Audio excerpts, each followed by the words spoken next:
एक अमीर घर का नौजवान साहिल मेहरा हर सुबह अपनी गर्लफ्रेंड रिया के साथ अपनी चमचमाती ऑडियो में शहर की भीड़ भाड़ वाली सड़कों से गुजरकर ऑफिस जाता था। ट्रैफिक उनके लिए सिर्फ एक रुकावट थी जिसे वे बेमन से सहते थे। लेकिन हर रोज लाल सिग्नल पर गाड़ी रुकते ही कुछ ऐसा होता जो साहिल के दिल को हल्का सा छू जाता। हर रोज छोटे छोटे बच्चे उनकी गाड़ी के पास आकर कुछ गुब्बारे बेचते, कुछ भीख मांगते और कुछ फूल बेचते। उसी भीड़ में एक नन्ही सी लड़की आती। उम्र मुश्किल से 10-11 साल। कद छोटा मगर आंखें बड़ी और चमकती हुई, जैसे दुनिया के सारे सपने उन आंखों में छिपे हो। उसके बाल कंधे तक आते, थोड़ा उलझे हुए, पर उसकी मुस्कान, वो मुस्कान इतनी असली थी कि जैसे जीवन ने उसके हर गम के बावजूद जुबान पर हंसी लिखती हो। वो कभी गुब्बारे लेकर आती, कभी पुरानी किताबें, कभी छोटे छोटे फूल। कभी कभी वह दौड़ते हुए गाड़ियों के बीच में फुर्ती से निकलकर लोगों को खुश करने की कोशिश करती। शायद बिक जाने से ज्यादा वह खुद को काम का महसूस कराने की कोशिश करती थी। साहिल अक्सर उसे देखता था। हर दिन पहले पहले बस नजरें जाती थी, फिर वह चेहरा पहचान बनने लगा और फिर काव्या की मुस्कान उसकी सुबह का सबसे खूबसूरत हिस्सा बन गई। एक सुबह हमेशा की तरह ओडी सिग्नल पर रुकी। गाड़ियों की आवाजें, दुकानों कास्टर उठने की खतरपटर, ठेलों की गंध, सब पहले साही। पर अचानक, अंकल गुब्बारा ले लो ना, आपकी गर्लफ्रेंड बहुत खुश हो जाएगी। साहिल और रिया दोनों हंस पड़े। काव्या खिड़की से चिपकी खड़ी थी, आंखों में उम्मीद, हाथ में लाल और पीले गुब्बारे। साहिल ने कहा, अरे गुब्बारे का क्या करेंगे, तुम ही रखो, अच्छे लग रहे हैं तुम्हारे हाथ में। काव्या ने हंठ फुलाए, एकदम बच्ची जैसी अदाएं। अंकल सुबह से एक भी नहीं बिका, प्लीज ले लो ना, सारे ले लो। वह अपनी बात पर जोर देने के लिए गुब्बारों को आगे बढ़ाती है। साहिल का दिल कांच की तरह पिघल गया। वह पर्स निकालता है, 200 का नोट देता है और 2 गुब्बारे ले लेता है। काव्या की आंखें चमक उठती हैं, जैसे किसी ने उसके अंदर रोशनी जला दी हो। वह बाकी पैसे वापस देने की कोशिश करती है, पर साहिल मुस्कुराकर मना कर देता है। वह हिचकिचाती है, फिर डरते डरते धीरे से बोलती है, थैंक यू अंकल, और फिर भाग जाती है अगले वाहन की ओर। रिया मुस्कुराती है, लगता है तुम्हारा दिल इस बच्ची ने चुरा लिया। साहिल बस हल्की हंसी देता है, पर अंदर कहीं एक अजीब सी गर्माहट महसूस करता है। अगले दिन उसी समय उसी सिग्नल पर काव्या फिर आ गई। इस बार हाथ में किताबें थी।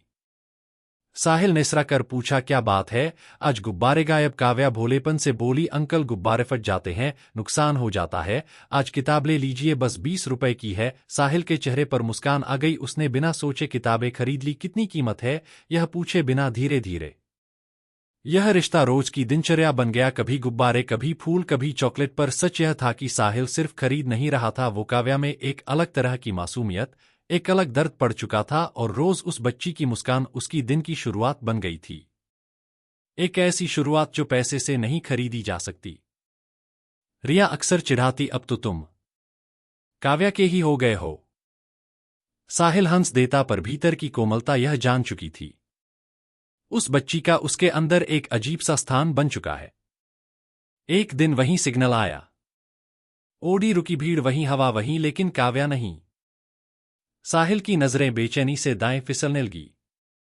वह आगे झुककर शीशे से बाहर देखता है, पर कहीं भी काव्या का चेहरा नजर नहीं आता। रिया ने देखा कि साहिल का चेहरा अचानक उतर गया है। क्या हुआ, उसने पूछा। साहिल धीमे बोला, काव्या आज नहीं आई, रोज आती है, कुछ तो हुआ है। उसने शीशा नीचे किया, सिर बाहर निकालकर आसपास देखा। दिल में अजीब सी घबराहट उठ रही थी, जैसे कुछ गलत हो गया हो। तभी 2-3 बच्चे भागते हुए आए, उनकी सांसें तेज, चेहरे पर डर। अंकल, आप काव्या को ढूंढ रहे हो ना? साहिल की छाती जैसे ढस गई। आवाज कांप गई। हाँ, कहाँ है वो? बच्चों ने एक दूसरे को देखा। फिर उनमें से एक बोला, अंकल, उसका एक्सीडेंट हो गया। पल को उसके कान बजने लगे। क्या? एक तेजकार ने टक्कर मारी और भाग गई। सिर पर बहुत चोट आई है। अस्पताल ले गए हैं। डॉक्टर कह रहे हैं बचने की उम्मीद बहुत कम है। साहिल की पकड़ स्टीयरिंग पर कसी इतनी कि हाथ सफेद पड़ गए। रिया ने उसका कंधा पकड़ा। साहिल, काम डाउन। पर वो शांत कैसे रहता? उसने कार साइड में रोकी। बिना कुछ बोले बाहर आया। आंखें गीली थी। मुझे जाना होगा। मुझे उस बच्ची को देखना है। आवाज टूट रही थी। रिया हैरान थी। सड़क पर गुब्बारे बेचने वाली लड़की के लिए इतना परेशान, पर उसने मना नहीं किया।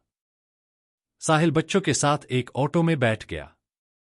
कुछ देर में वे तंग गलियों में उतर रहे थे, जहां धूप भी पूरी नहीं पड़ती, जहां जिंदगी एक दूसरे पर टिक कर किसी तरह चलती है। गलियों में एक छोटा सा घर था। टूटी छत, फर्श पर फटे कपड़े और बाहर बैठी एक बुजुर्ग महिला। वो रो रही थी फूट फूट कर। साहिल को देखते ही जैसे वो पहचान गई। उसकी आंखें और ज्यादा भर आई। वो उठी, लड़खड़ाती हुई उसके पास आई और उसके सामने घुटनों पर बैठ गई।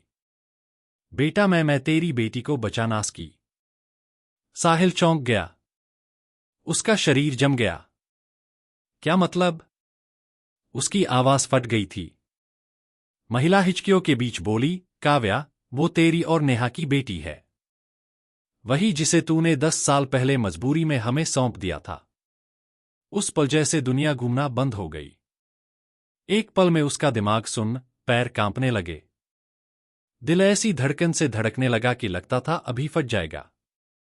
उसने कुछ कहने की कोशिश की, पर शब्द गले में अटक गए और तभी उसके सामने फिल्म की तरह पुराने दिन घूमने लगे। साल था 2015। साहिल तब केवल 21 साल का था। जवानी, सपने और थोड़ी सी बगावत रक्त में उबल रही थी। वो कोलकाता डाइस में पढ़ाई कर रहा था, एक अच्छे कॉलेज में। जिंदगी बेफिक्र थी। दोस्त, म्यूजिक, बाइक, कॉफी, देर रात तक घूमना। और उसी कॉलेज में उसकी मुलाकात हुई नेहा से। नेहा शांत, समझदार और बेहद खूबसूरत थी। गहरी आंखें, लंबे बाल और मुस्कुराहट जो किसी का भी दिन बना दे। धीरे धीरे दोस्ती प्यार में बदल गई और उनका प्यार इतना गहरा था कि दोनों दुनिया को भूलकर बस एक दूसरे में खो जाते। पर एक दिक्कत थी, दोनों के परिवार। साहिल अमीर परिवार से था, बहुत बड़ा बिजनेस, खानदानी रुतबा। नेहा मध्यम वर्गीय परिवार से, उसके पिता एक छोटे स्कूल में शिक्षक थे। दोनों परिवार इस रिश्ते के खिलाफ थे, बहुत ज्यादा। जब दबाव असहनीय हो गया, दोनों ने एक दूसरे का हाथ थामा और एक कदम उठाया, भागकर शादी करने का। कोर्ट मैरिज हुई और फिर वे मुंबई आ गए, एक नए शहर में नए सपनों के साथ। उनका घर छोटा था, एक कमरे का किराए पर उनके लिए वह छोटा कमरा ही पूरा संसार था। दीवारों पर हंसी, कॉफी की खुशबू, गानों की धुनें और सपनों की रोशनी थी। और फिर एक दिन नेहा ने वह खबर दी, साहिल, मैं प्रेग्नेंट हूं। साहिल के चेहरे पर खुशियों के रंग फैल गए। उसने नेहा को गले लगाया, उसके माथे को चूमा। उसके अंदर एक अलग सी जिम्मेदारी जन्म ले चुकी थी। उसने दिन रात मेहनत शुरू कर दी। छोटी छोटी नौकरियां, फ्रीलांस प्रोजेक्ट, जो मिला वो किया। वह चाहता था कि उसका बच्चा गरीबी में ना जन्म ले, ना पले। नेहा के गर्भवती होने की खबर ने जैसे दोनों की दुनिया में एक नई धूप भर दी। मुंबई जैसे महंगे शहर में एक छोटे से कमरे में रहते हुए भी साहिल और नेहा के चेहरे पर सुकून था। उस छोटे से कमरे की दीवारों पर नेहा ने अपने हाथों से छोटे छोटे कार्टून बनाए थे। कहीं सूरज, कहीं चांद, कहीं मुस्कुराती हुई गुड़िया। साहिल घर आता तो नेहा उसके सीने पर सिर रखकर घंटों बातें करती। हमारी बेटी कैसी लगेगी मेरी तरह? साहिल हंसकर कहता, नहीं, बिल्कुल मेरी तरह, शरारती और स्मार्ट। नेहा हंसते हंसते कहती, अगर तेरी जैसी हुई ना तो मैं रोज भगवान से प्रार्थना करूंगी कि वह शांत हो जाए। उनके बीच एक ऐसी नरम सी दुनिया बन रही थी जो बाहर की दुनिया की कठोरता को भूल जाने पर मजबूर कर देती थी। और फिर वो दिन आया। एक अस्पताल का कमरा, सफेद दीवारें, मशीनों की भी पीप और नेहा की चीखें। घंटों की पीड़ा के बाद एक नन्ही सी रोशनी दुनिया में आई। काव्या, दुनिया की सबसे सुंदर बच्ची, गुलाबी गाल, काली कसमसाती पलकें और छोटी सी मुट्ठियां, जैसे अपनी मां और पिता को कसकर पकड़ लेना चाहती हूं। साहिल ने उसे पहली बार बाहों में उठाया तो उसके होंठ कांप रहे थे। उसकी आंखों में आंसू थे, ऐसे आंसू जो खुशी और डर दोनों को एक साथ हुए हो। उसने नेहा को देखा। देखो हमारी बेटी, नेहा ने मुस्कुराते हुए कहा। हां, यह हमारी दुनिया है। लेकिन यह दुनिया ज्यादा दिन टिक नहीं पाई। साहिल ने सोचा था शायद बच्ची के आने से दोनों परिवार पिघल जाएंगे, पर हुआ उल्टा। साहिल के परिवार ने बच्चे को देखकर भी रिश्ता नहीं माना। यह शादी गलत है, हम इसे नहीं अपनाएंगे। लड़का हमारा है, यह लड़की हमारे लायक नहीं। उनके शब्दों में जहर था। नेहा का परिवार भी गुस्से में था। तूने हमसे पूछे बिना शादी की, अब वापस मत आना। हम इस बच्चे की जिम्मेदारी नहीं उठाएंगे। दरवाजे बंद होते गए, लोग दूर होते गए और साहिल नेहा पर जिंदगी का बोझ बढ़ता गया। पैसे कम हो रहे थे, खर्च बढ़ रहे थे। किराया, खाना, अस्पताल के बिल सब पहाड़ बनकर सामने खड़े थे। साहिल दिन रात नौकरी की तलाश में दौड़ता। कभी वर्कशॉप, कभी कॉल सेंटर, कभी डिलीवरी बॉय, जहां भी जाता अनुभव चाहिए कहकर मना कर देते। रातों को वह रोता। नेहा उसे दिलासा देती, सब ठीक होगा, हम मिलकर संभाल लेंगे। लेकिन किस्मत कुछ और ही लिख चुकी थी। एक दिन नेहा ने माना कि उसकी सांसें अटकती हैं, सीने में दर्द रहता है। टेस्ट हुआ, रिपोर्ट आई, ब्रेस्ट कैंसर स्टेज 3। साहिल के हाथ कांप गए। दुनिया अंधेरी पड़ गई। डॉक्टर ने कहा इलाज होगा पर इसमें लाखों खर्च होंगे। लाखों, और साहिल के पास जेब में सिर्फ कुछ 100। कितनी ही रातें नेहा अस्पताल के बिस्तर पर दर्द से कराहती रही। कितनी ही रातें साहिल उसके पास बैठकर चुपचाप रोता रहा। कभी कभी दवा नहीं खरीद पाता था, कभी दूध नहीं, कभी बच्चे के लिए डायपर नहीं। नेहा की हालत बिगड़ती गई, साहिल टूटता गया। फिर एक रात, अंतिम रात, नेहा ने साहिल का हाथ पकड़ा। उसकी आवाज धीमी पर आखिरी ताकत से भरी हुई थी। साहिल, एक वादा करो, हमारी बेटी को अच्छे से रखना। उसे कभी अकेला मत छोड़ना, कभी नहीं। साहिल ने रोते रोते सिर हिलाया। कभी नहीं, नेहा, कभी नहीं। और नेहा की आंखें धीरे धीरे बंद हो गई। साहिल रोते हुए चिल्लाता रहा, पर नेहा कभी वापस नहीं आई। साहिल की जिंदगी में अंधेरा उतर गया। एक तरफ 20 दिन की बच्ची, दूसरी तरफ नौकरी नहीं, पैसे नहीं, सहारा नहीं। जब बच्ची रोती तो वह नहीं जानता था कि उसे दूध कैसे दिलाएं। रातों को काव्या को गोद में लेकर घंटों फुटपाथ पर बैठा रहता।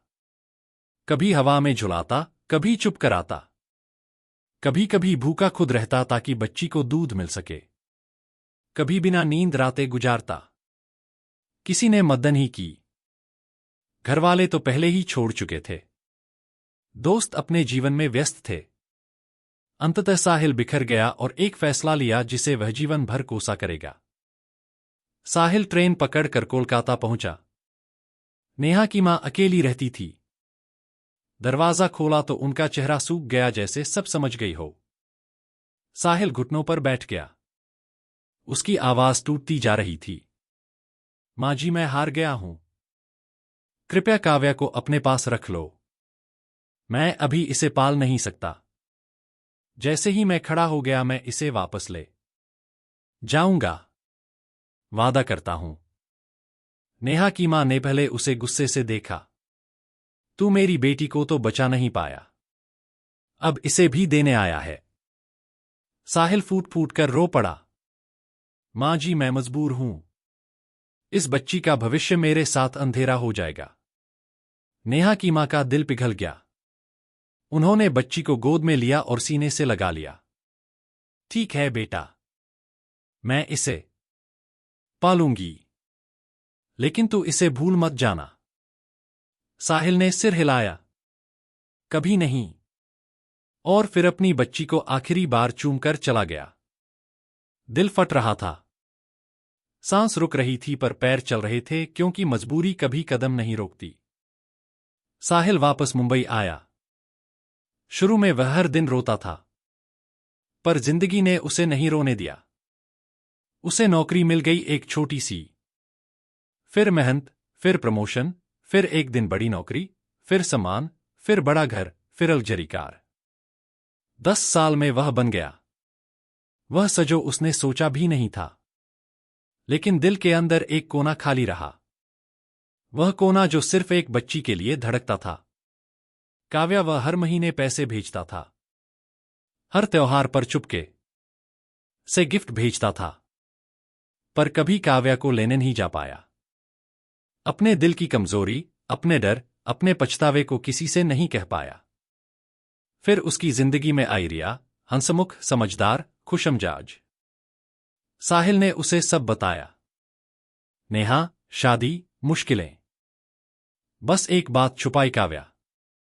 उसे लगा अतीत अब दफन हो चुका है, लेकिन नियति कभी दफन नहीं होती। और फिर वही दिन, वही सिग्नल, वही भीड़, और काव्या अब 10 से 11 साल की अजनबियों को गुब्बारे बेचती हुई, कुछ बोलती हुई, कुछ मुस्कुराती हुई। वो बच्ची जिसे उसने छोड़ा था, वही बच्ची उसकी कार के सामने खड़ी थी, और उसे पता भी नहीं था। जब उसे एक्सीडेंट की खबर मिली, उसका दिल सीने में फटने लगा। वह अस्पताल पहुंचा। डर, अपराध बोध, दर्द सब एक साथ उमड़ आया। डॉक्टर ने कहा, अगले 48 घंटे बहुत क्रिटिकल है। साहिल वहीं जमीन पर बैठ गया। उसने रिया को फोन किया। रिया, वो मेरी बेटी है, मेरी अपनी बेटी। रिया कुछ पल चुप रही, फिर बोली, मैं आ रही हूं। तुम अकेले नहीं हो। 3 दिन 3 रातें। साहिल ने खाना तक नहीं छुआ, बस दुआ करता रहा, भगवान मेरी बेटी बच जाए, मैं सब ठीक कर दूंगा। चौथे दिन डॉक्टर मुस्कुराते हुए बाहर आए। लड़की होश में आ गई है, आप मिल सकते हैं। साहिल दौड़ पड़ा। एसीओ का दरवाजा खोला।